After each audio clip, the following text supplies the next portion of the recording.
1, 2, 3, 2, 1. All right, do you see any long-lasting effects from the pandemic experience? I actually don't think we've seen any of the effects from the pandemic yet. I think they're all still on the way. We spent a lot of time, obviously, vaccinating people, trying to get people healthy. Most of us were just ready to take off our masks. It's like, man, we never were so happy to just show our faces. And then obviously the economic recovery. That's a conversation for another day. That's a whole set of interview questions on its own. I'll simply touch on it from this standpoint. We gave stimulus packages to folks that needed it without instructing them on how to stimulate themselves. And as a teacher, of course, I would never hand anybody any resources without giving them some direction or giving them at least suggestions. And we didn't think we needed to do that because they were adults. I get it. From an educator standpoint, I am very concerned with what I saw from parents and students alike, not to mention teachers. There is a cloud, almost a mist, a spirit of just darkness and negativity that I noticed. My students used words this year that in 20 plus years I've never heard. I'm afraid. I'm sad.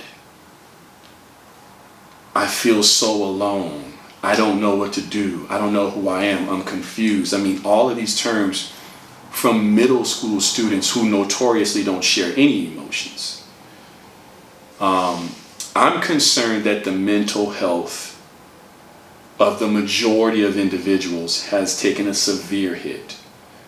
And let me define mental health this way.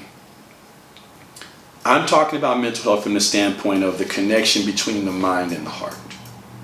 And when I say that, let's look at it this way. What you think a lot of times is governed by how you feel. If you can't identify how you feel, then it's going to be very difficult to communicate what you're thinking.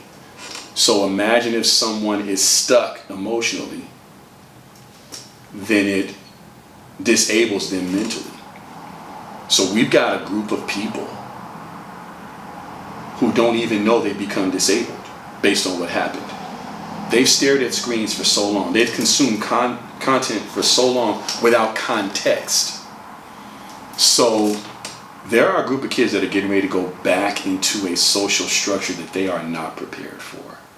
And I'm very concerned about it, to the extent that I'm going to take a look at creating a curriculum that can address some of these issues at the academic level for kids high school down. I think there's a very specific way you have to deal with young people when it comes to things like mental health. You can't do what you would do in a clinic for a 30-year-old person who's lived life. You can't do what you would do for someone who's had substance abuse issues. You can't do what you would do for someone who is being medicated. I'm talking creating a set of skills, a set of practices, a set of activities for young people to start to learn how to identify when they're a little bit off. Let me give you an example of what I mean. I did an activity and I just called it the happy test. I just knew that I needed to find out what was going on. And in the happy test, it was something you could do online. It was multiple choice. And I left some very generic questions. Things like, how do you feel today? What are your favorite things to do? And I left an open section at the end. Tell me how you're feeling. Some students wrote 7 paragraphs. Some kids wrote 2 words. The point is it was a fact-finding mission for me to find out what was going on with my students. For me as an educator, it's always about the learning cycle. You assess, you evaluate, you teach, you reassess, you evaluate, you just keep going. And so once I found out how my students were feeling without revealing anybody's identities, I started to curtail my lessons. And you might say, well, how are you going to curtail your lessons? You teach science. Well, I made sure I added in elements that recognize their feelings. So at the end of a lesson, I might say, how do you feel about that?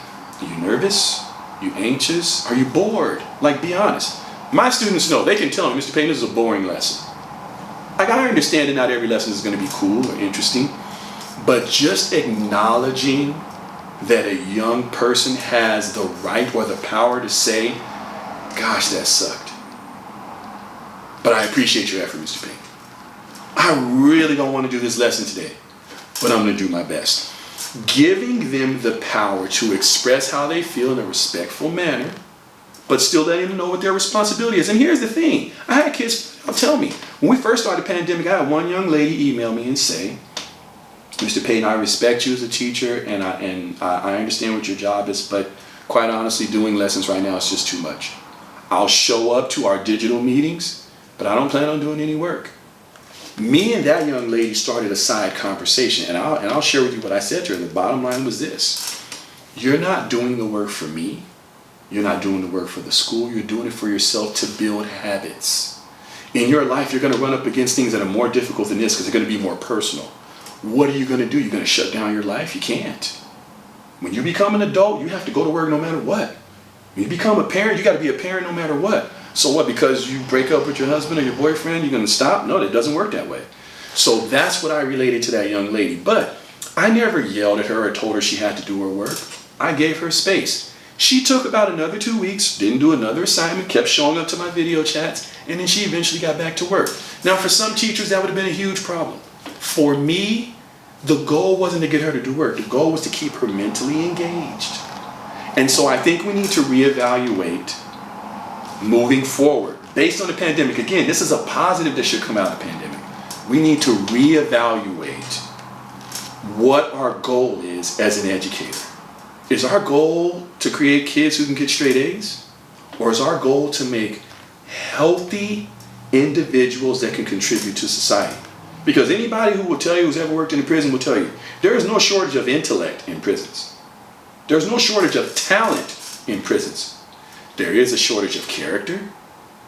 There is a shortage of direction, connection, all those things. That has nothing to do with A, B's, C's, and D's. It has nothing to do with a state test, any of those things.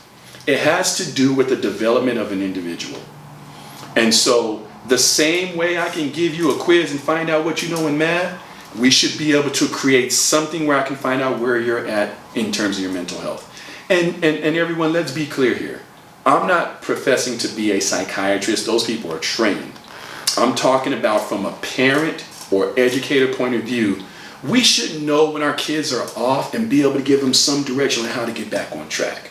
It could be something as simple as, you know what, I got something for you to read. It should be something as simple as, you know what, let's get out the house. Whatever that is. But we need to put something together. And so I'm working on something based on my experience and based on my background that I think might be able to address that issue.